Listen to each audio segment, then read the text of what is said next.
जय माता दी दोस्तों, आप सभी को नवरात्रि के 5वें दिन की हार्दिक शुभकामनाएं। माँ दुर्गा की छठवीं शक्ति है देवी कात्यायनी। नवरात्रि के छठे दिन आज सुनिए यह कथा। प्रिय दर्शकों, सीमा दिव्य चैनल में आपका स्वागत है। मेरे चैनल में आप नए हो तो सब्सक्राइब कर लें, मेरे चैनल को अंत तक देखा करें। नवरात्रि का छठवां दिन माँ कात्यायनी को समर्पित होता है। माँ कात्यायनी ने महर्षि कात्यायन के घर पुत्री के रूप में जन्म लिया था। 27 मार्च को माँ कात्यायनी की पूजा की जाएगी। नवरात्रि के छठे दिन माँ दुर्गा की छठी शक्ति माँ कात्यायनी की पूजा अर्चना के लिए समर्पित है। माँ कात्यायनी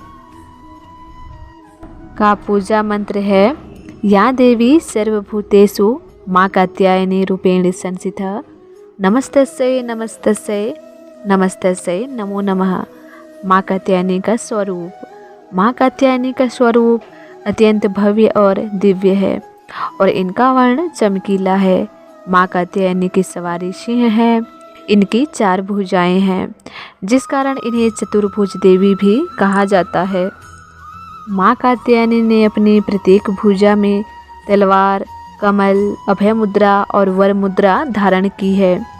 इनकी पूजा करने से रोग, शोक, कष्ट और भय दूर होते हैं और जन्मों के संताप दूर हो जाते हैं। साथ ही इनकी पूजा से शीघ्र विवाह के योग भी बनते हैं। तो आइए जानते हैं माँ कात्यायनी की कथा।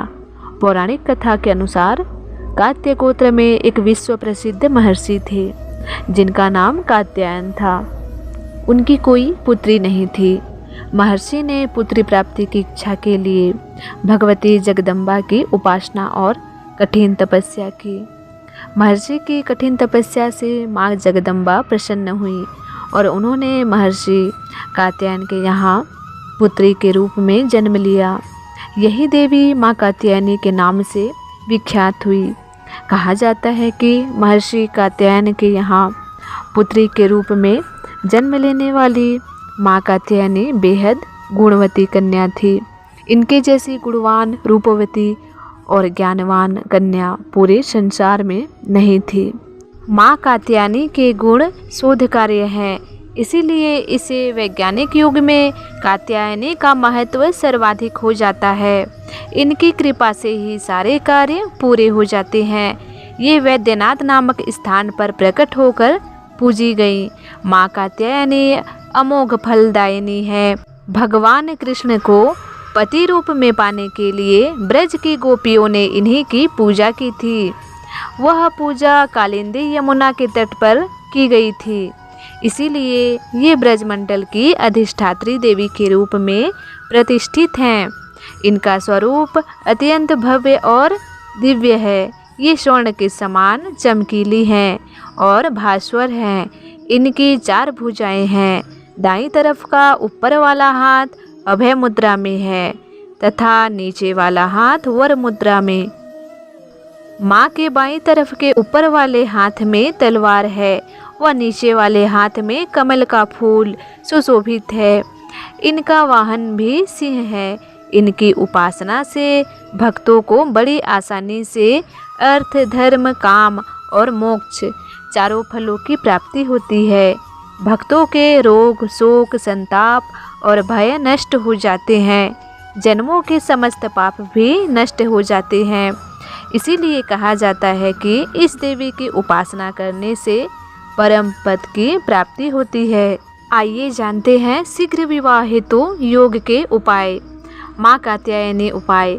माँ कात्यायनी की पूजा से विवाह योग मजबूत होते हैं और मनचाहे विवाह की कामना पूर्ण होती है। माँ को प्रसन्न करने के लिए आज के दिन माँ की पूजा में पीले वस्त्र धारण करें। माँ के समक्ष घी का दीपक जलाएं और उन्हें पीले फल अर्पित करें। इसके बाद माँ को हल्दी की 3 गांठें और सिंदूर अर्पित करें। माँ के मंत्र का 11 बार जाप करें। पूजा के बाद हल्दी की इन गांठों को अपने पास रख लें। इस उपाय को सच्ची श्रद्धा से करें। इससे विवाह में आ रही सभी परेशानियां दूर होकर विवाह योग मजबूत होते हैं। दुर्गा सप्तशती का 8वां अध्याय, रक्त बीज वध। जय माँ दुर्गा, तेरी सदा ही जय हो। महर्षि मेधा ने कहा, चंड और मुंड नामक असुरों के मारे जाने से और बहुत सी सेना के नष्ट हो जाने से असुरों के राजा प्रतापी शुंभ ने क्रोध युक्त होकर अपनी संपूर्ण सेना को युद्ध के लिए तैयार होने की आज्ञा दी। उसने कहा, अब उदायुध नामक 86 असुर सेनापति अपनी सेनाओं के साथ युद्ध के लिए जाएं और कंबु नामक 84 सेनापति भी युद्ध के लिए जाएं और कोटिवीर्य नामक 50 सेनापति और ध्रुवकुल नाम के 100 सेनापति मेरी आज्ञा से प्रस्थान करें। कालक, द्रोहृदय, मौर्य और कालकेय यह दैत्य भी मेरी आज्ञा से सजकर युद्ध के लिए कूच करे। भयानक शासन करने वाला असुरों का स्वामी शुंभ इस प्रकार आज्ञा देकर बहुत बड़ी सेना के साथ युद्ध के लिए प्रस्थित हुआ। उसकी सेना को अपनी ओर आता देखकर चंडिका ने अपने धनुष की टंकोर से पृथ्वी और आकाश के बीच का भाग गुंजा दिया। महर्षि मेधा ने कहा, हे राजन, इसके पश्चात देवी के सिंह ने दहाड़ना आरंभ कर दिया और अंबिका के घंटे के शब्दों ने उस ध्वनि को और भी बढ़ा दिया। धनुष की टंकार, शेर की दहाड़ और घंटे के शब्द से पृथ्वी और आकाश के बीच का भाग गूंज उठा और इसके साथ ही देवी ने अपने मुख को और भी अधिक भयानक बना लिया। ऐसे भयंकर शब्द को सुनकर राक्षसी सेना ने देवी तथा सिंह को चारों ओर से घेर लिया। हे राजन, उस समय दैत्यों के नाश के लिए और देवताओं के हित के लिए ब्रह्मा, शिव, कार्तिकेय, विष्णु तथा इंद्र आदि देवों की शक्तियाँ जो अत्यंत पराक्रम और बल से संपन्न थी, उनके शरीर से निकलकर उसी रूप में चंडिका देवी के पास गई। जिस देवता का जैसा रूप था, जैसे आभूषण थे और जैसा वाहन था, वैसा ही रूप, आभूषण और वाहन लेकर उन देवताओं की शक्तियाँ दैत्यों से युद्ध करने के लिए आईं। ब्रह्मा जी की शक्ति हंस युक्त विमान में बैठकर और रुद्राक्ष की माला तथा कमंडल धारण करके आई। वृषभ पर सवार होकर, हाथ में त्रिशूल लेकर, महानाग का कंकड़ पहनकर और चंद्ररेखा से भूषित होकर भगवान शंकर की शक्ति माहेश्वरी आई और मोर पर आरूढ़ होकर हाथ में शक्ति लिए हुए दैत्यों से युद्ध करने के लिए कार्तिकेय जी की शक्ति उन्हीं का रूप धारण करके आई। भगवान विष्णु की शक्ति गरुड़ पर सवार होकर शंख, चक्र, श्रांघ, गदा, धनुष तथा खड्ग हाथ में लिए हुए आई। श्री हरि की शक्ति वाराही वाराह का शरीर धारण करके आई और नृसिंह के समान शरीर धारण करके उनकी शक्ति नारसिंह भी आई। उसकी गर्दन की झटकों से आकाश के तारे टूट पड़ते थे और इसी प्रकार देवराज इंद्र की शक्ति ऐन्द्री भी ऐरावत के ऊपर सवार होकर आई। पश्चात इन देव शक्तियों से घिरे हुए भगवान शंकर ने चंडिका से कहा, मेरी प्रसन्नता के लिए तुम शीघ्र ही इन असुरों का नाश करो। इसके पश्चात देवी के शरीर में से अत्यंत उग्र रूप वाली और सैकड़ों गिदड़ियों के समान आवाज करने वाली चंडिका शक्ति प्रकट हुई। उस अपराजिता देवी ने धूमिल जटा वाले भगवान श्री शंकर जी से कहा, हे प्रभो, आप मेरी ओर से दूत बनकर शुंभ और निशुंभ के पास जाइए और उन अत्यंत गर्वीले दैत्यों से कहिए तथा उनके अतिरिक्त और भी जो दैत्य वहाँ युद्ध के लिए उपस्थित हो, उनसे भी कहिए, जो तुम्हें अपने जीवित रहने की इच्छा हो तो त्रिलोकी का राज्य इंद्र को दे दो। देवताओं को उनका यज्ञ भाग मिलना आरंभ हो जाए और तुम पाताल को लौट जाओ।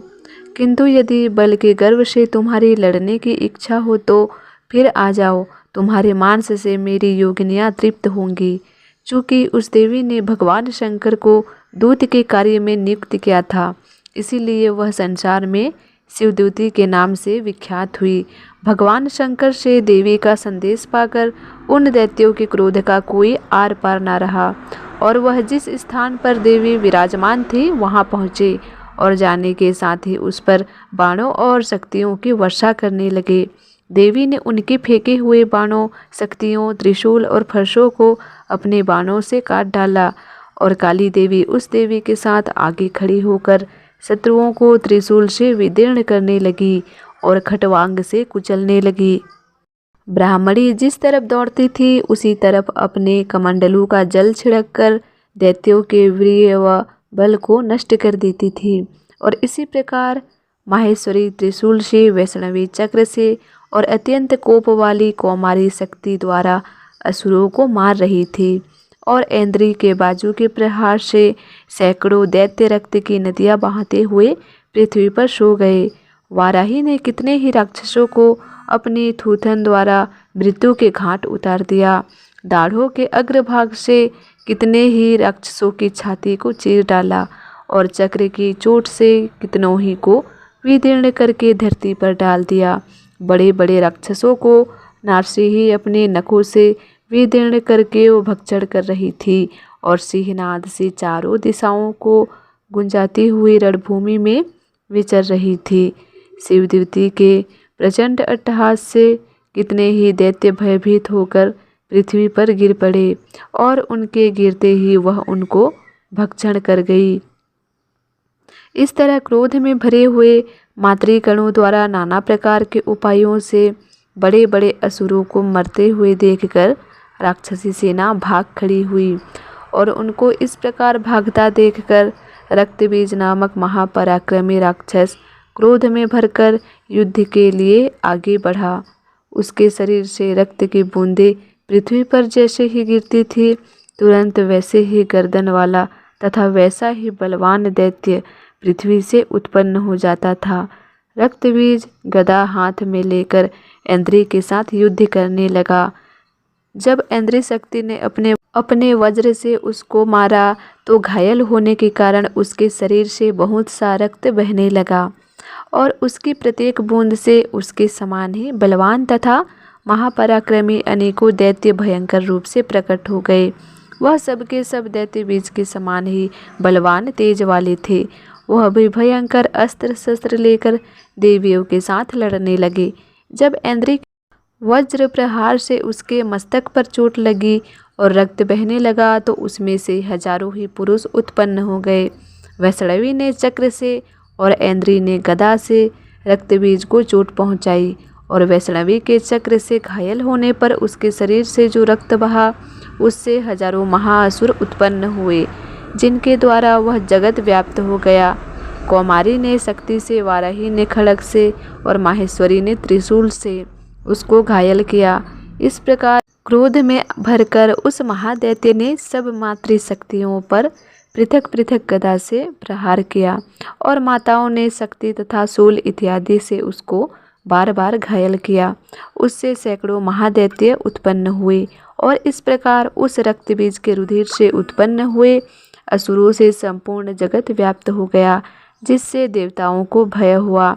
देवताओं को भयभीत देखकर चंडिका ने काली से कहा, हे चामुंडे, अपने मुख को बड़ा करो और मेरे शस्त्रघात से उत्पन्न हुए रक्त बिंदुओं तथा रक्त बिंदुओं से उत्पन्न हुए महाअसुरों को तुम अपने इस मुख से भक्षण करती जाओ। इस प्रकार रक्त बिंदुओं से उत्पन्न हुए महादैत्यों को भक्षण करती हुई तुम रणभूमि में विचरो। इस प्रकार रक्त क्षीण होने से यह दैत्य नष्ट हो जाएगा। तुम्हारे भक्षण करने के कारण अन्य दैत्य नहीं होंगे। काली से इस प्रकार कहकर चंडिका देवी ने रक्तबीज पर अपने त्रिशूल से प्रहार किया और काली देवी ने अपने मुख में उसका रक्त ले लिया। तब उसने गदा से चंडिका पर प्रहार किया। प्रहार से चंडिका को तनिक भी कष्ट ना हुआ, किंतु रक्तबीज के शरीर से बहुत सा रक्त बहने लगा। लेकिन उसके गिरने के साथ ही काली ने उसको अपने मुख में ले लिया। काली के मुख में उस रक्त से जो असुर उत्पन्न हुए उनको उसने भक्षण कर लिया और रक्त को पीती हुई तदंतर देवी ने रक्तबीज को, जिसका के खून काली ने पिया था, चंडिका ने उस दैत्य को वज्र बाण, खड्ग तथा रिष्टि इत्यादि से मार डाला। हे राजन, अनेक प्रकार के शस्त्रों से मारा हुआ और खून से वंचित वह महादैत्य रक्तबीज पृथ्वी पर गिर पड़ा।